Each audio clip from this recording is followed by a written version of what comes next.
Boa tarde, sou o Dr. Antônio Martins de Farias, estou aqui mais uma vez para gravar um vídeo, primeiro para agradecer a Deus e a você, meu amigo, minha amiga, que tem acreditado no meu trabalho, tem se inscrito no meu canal, já são 145 pessoas que estão acreditando em mim, muito obrigado mesmo. Obrigado a todos aqueles que visualizaram o meu vídeo, mais de 700 visualizações num único vídeo, isso é muito bom, né? Muito bom mesmo. E hoje peço que você, mais uma vez, lhe pedir que você fale com um amigo, com uma amiga, né? Divulgue mais o meu canal para que a gente possa crescer juntos e aprender juntos também. Ok, gente? Olha, eu vou dar continuidade àquela série, né? Leitura da Constituição. E hoje eu vou falar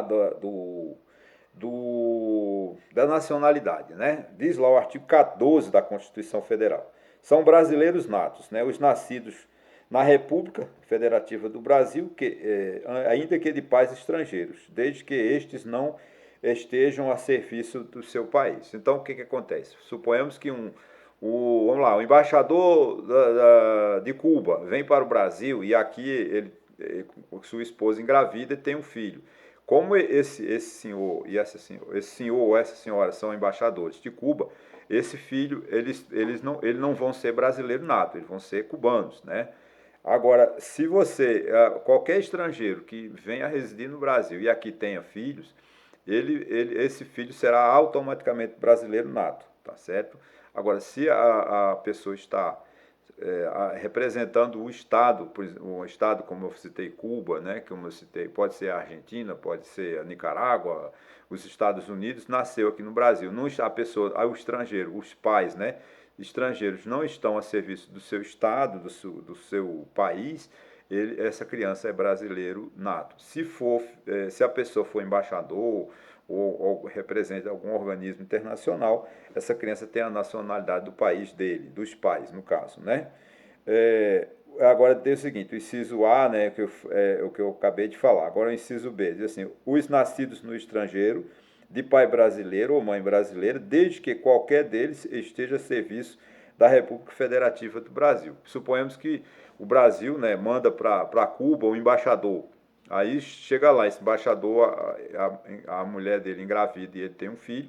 Essa criança também é brasileiro nato, porque ele nasceu em Cuba, mas os pais são brasileiros e estão representando o Brasil na condição de embaixadores ou embaixatriz, ok?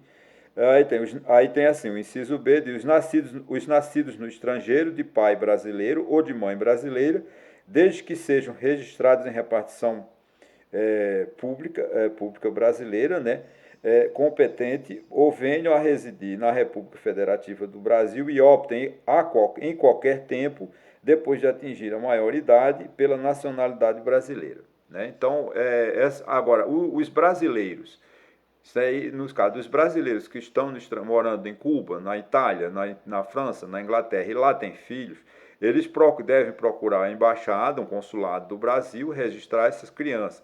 Ou ao contrário, essa criança, quando completar 18 anos, ela vem para o Brasil e a qualquer tempo, não precisa ser quando completar 18 anos, ela pode estar com 90 anos, aí sim ela requer a nacionalidade brasileira, ela passa a ser brasileiro nato, né? E goza dos mesmos direitos.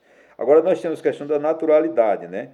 Os estrangeiros que aqui residem, eles querendo se naturalizar brasileiro, ele também pode fazer isso. E diz assim, né? Naturalizados são cidadãos naturalizados aqueles que, na forma da lei, adquirem a nacionalidade brasileira exigidas aos organismos e países de língua portuguesa apenas residentes por mais de um ano.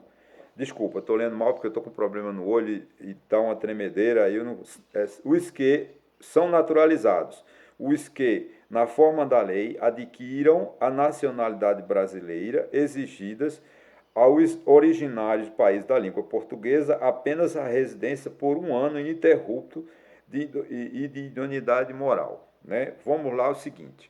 O estrangeiro, ele vem para cá, tem uma lei, tem o Estatuto do Estrangeiro, que mudou há pouco tempo, né?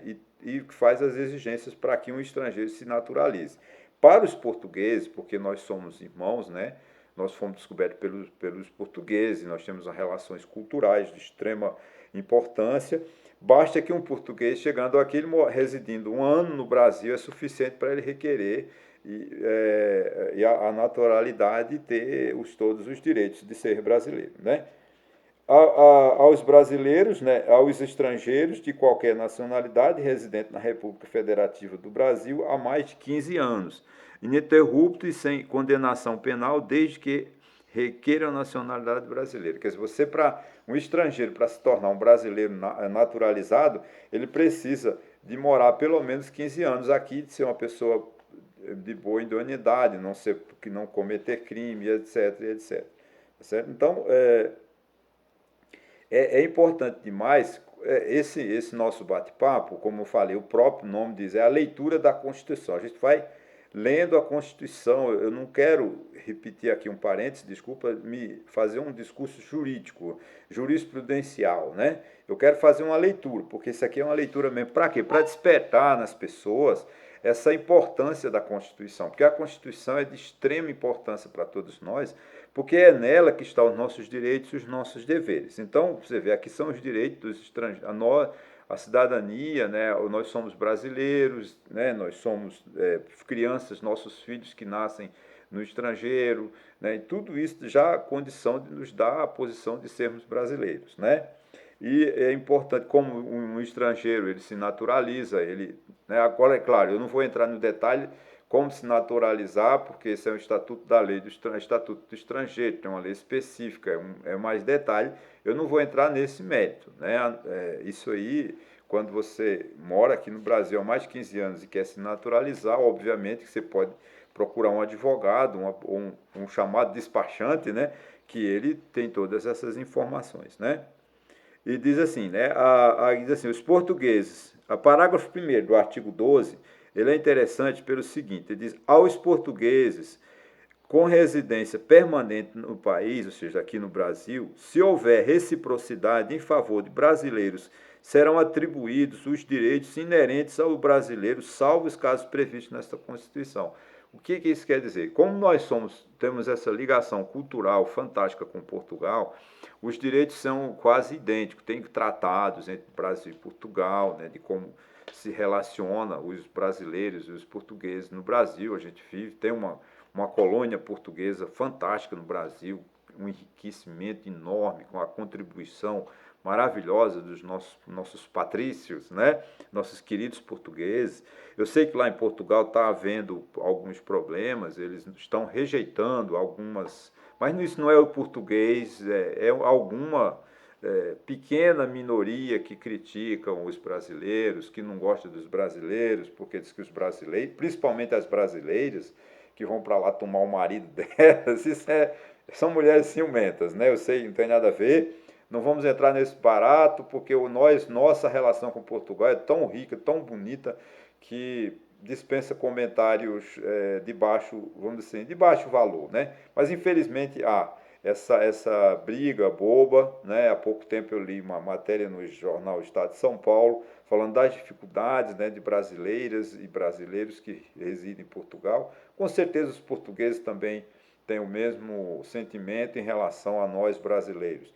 Mas aqui no Nordeste eu vejo poucos portugueses, mas morei 40 anos no Rio de Janeiro e em Brasília, e sei da importância da riqueza que é os portugueses, né, com os quais a gente convive de uma forma tão bela e tão bonita. Eu amo os portugueses e desejo a eles tudo de bom, e que a gente consiga também, quando estiver em Portugal, essa reciprocidade, esse amor, essa irmandade, né? Então, o que acontece? Se tem uma profissão lá em Portugal, né? Portugal concede um direito a um brasileiro, ao mesmo tempo o governo brasileiro concede o mesmo direito ao português, porque é uma questão quase de irmandade, né? Agora, quando o Portugal veda uma situação, por exemplo, um direito, uma profissão ao português, o governo brasileiro também tem que fazer o mesmo, porque é uma questão de reciprocidade, né? E tem aqui um detalhe importante, que não é uma discriminação, né? Que a Constituição diz assim,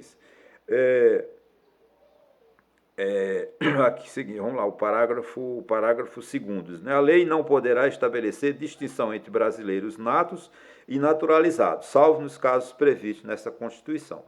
que acontece? Não há diferença o brasileiro naturalizado para o brasileiro nato, ou seja, aquele estrangeiro, aquela pessoa que nasceu no estrangeiro, veio para o Brasil e se tornou brasileiro. Aquele português que veio para o Brasil se tornou brasileiro. Não é diferente do brasileiro, de mim, por exemplo, que nasci aqui no Brasil, de você que nasceu no Brasil.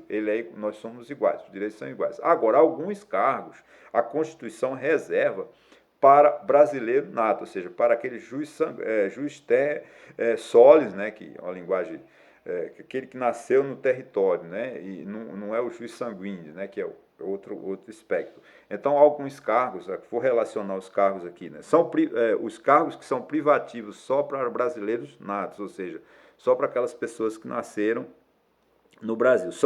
São privativos de brasileiros natos, os cargos de presidente e vice-presidente da República, de presidente da Câmara dos Deputados, de presidente do Senado, de ministro do Supremo Tribunal Federal, da carreira diplomática, de oficial das Forças Armadas, de ministro de Estado e de Defesa. Veja bem, são esses os cargos que só brasileiros natos, só aqueles brasileiros que nasceram aqui que podem exercer. Inclusive, nós temos portugueses que já fizeram carreira política aqui, como tinha um político na Bahia, né, acho que era chamado José Lourenço, uma pessoa super, nunca conversei, não tenho o direito de dizer se o José Lourenço era bom, se era ruim, eu só sei que era uma pessoa muito simpática e prestou um grande serviço, foi um grande parlamentar, foi muito combativo, né, tinha umas ideias fixas, era da Bahia, eu acho que ainda deve ser vivo, mas já deve estar aposentado, mas foi um grande parlamentar. Então, aqui a gente precisa entender, né, que inclusive o estrangeiro, ele pode ser, depois de naturalizado, ele pode exercer a função de deputado federal. Só não pode esses cargos que a própria Constituição determina, que são chamados os números clausos, né? Só pode ser, eles têm que ser essas pessoas. Só brasileiros que nasceram no Brasil é que podem exercer o cargo de presidente e vice-presidente da República, da Câmara dos Deputados, da presidência do Senado, ministro do Supremo Tribunal Federal, das forças, da carreira de diplomata e oficial das Forças Armadas, e além de ministro de Estado e de Defesa. Então, são os cargos que só os brasileiros que nasceram, os naturais, né, que nasceram no Brasil, que podem exercer. Eu me lembro que teve um ano no governo FHC e tinha um economista muito competente chamado Armínio Fraga, que ele foi presidente do Banco Central, e o PT, que fazia uma oposição desonesta, né, sempre fez uma oposição desonesta aos governos do Brasil, implicou que o Armínio Fraga não podia exercer o cargo de função do presidente do Banco Central porque ele era filho de pais estrangeiros. Imagine, né? A Constituição não fala em ninguém do Banco Central, nem fala do Banco Central aqui. Então, não tinha razão nenhuma o PT, né, e uma boa parcela dos políticos na época, a oposição, questionaram a posse, né, de Armínio Fraga no Banco Central. Isso, infelizmente, é o que a gente chama de política baixa, né, política que quem não está informado, às vezes compra essas ideias estúpidas, porque era só dar uma olhada na Constituição e verificar que não era verdade, não tinha procedência a tal da briga do PT contra a indicação do senhor Armínio Fraga como presidente do Banco Central. Ok, então a gente precisa de ter essa responsabilidade, né? Então, ali o artigo 14, né? O artigo 14, continuando, ele diz assim, é muito importante, a língua portuguesa é o idioma oficial da República Federativa do Brasil, né? São símbolos da República, República Federativa do Brasil. A nossa bandeira, o nosso hino, as armas e os selos nacionais, né? Os estados, o Distrito Federal e os municípios poderão ter símbolos próprios. Então, cada estado nosso tem uma bandeira, bandeira de Pernambuco, Paraíba, Alagoas, Sergipe, Rio de Janeiro, enfim, são símbolos que a gente tem que ter muito respeito. E também a símbolo da bandeira nacional, do hino nacional, não é de ninguém. Ninguém pode dizer, a bandeira brasileira só usa quem vota no candidato A, quem vota no candidato B. Não, a bandeira brasileira, os hinos e os símbolos nacionais são de todos os brasileiros, são nosso patrimônio. né? Não pode alguém se reivindicar e se dizer dono do verde e amarelo, né? Isso não é uma política honesta. Quem usa isso, esse atributo, é um desonesto, está faltando com a verdade.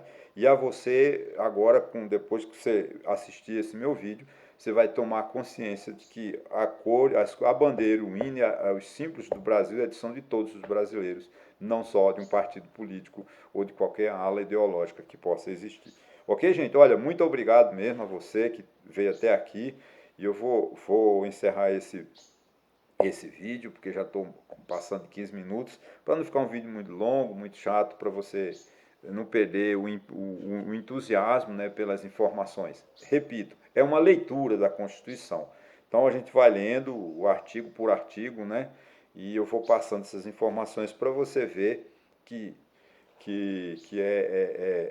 é fácil de ler a Constituição. Inclusive, se vocês entrarem na gráfica do Senado, vocês podem comprar uma Constituição como ela custa R$ 15, é muito barato. Tem ela física, no papel, e também agora eles só estão editando em edição eletrônica. Inclusive até tem alguns casos que ela é de graça. Você pode baixar, né, a Constituição e ter no seu laptop para você consultar, para você ler, para você tirar a dúvida. Não é caro. Só tem uma coisa que eu reclamo, é porque essa legislatura que tomou posse em 1º de janeiro de 2019 e termina agora no dia 31 de dezembro de 2022, foi a pior legislatura da história do Brasil. Eles fizeram uma bagunça. Eles já, parece que, com todo o respeito, se eu estiver mentindo, acho que eles já fizeram mais de 6 emendas à Constituição. E é todos um remendo muito mal feito. Eles não sabem redigir. É uma falta de respeito. Esse governo atual tem um desprezo pela Constituição, porque ele fez tantas emendas. Essa Constituição, ela não tem 3 meses que eu comprei, ela já está totalmente desatualizada, porque eles votam uma emenda atrás da outra, só defeituando-a, só tirando o brilho, só tirando o valor. Mas ela não perderá o valor, porque ela é uma Constituição democrática, está lá no artigo 5º, e o artigo 5º não pode mudar. O artigo 5º é a nossa garantia, está lá no artigo 60. Eles vão remendando a Constituição, mas a gente vai se sustentando no artigo 5º. Artigo 1º até o artigo 14, onde nós estamos parando agora, e o artigo 60 e seguinte é a nossa garantia. Ok, gente? Olha, muito obrigado e até a próxima.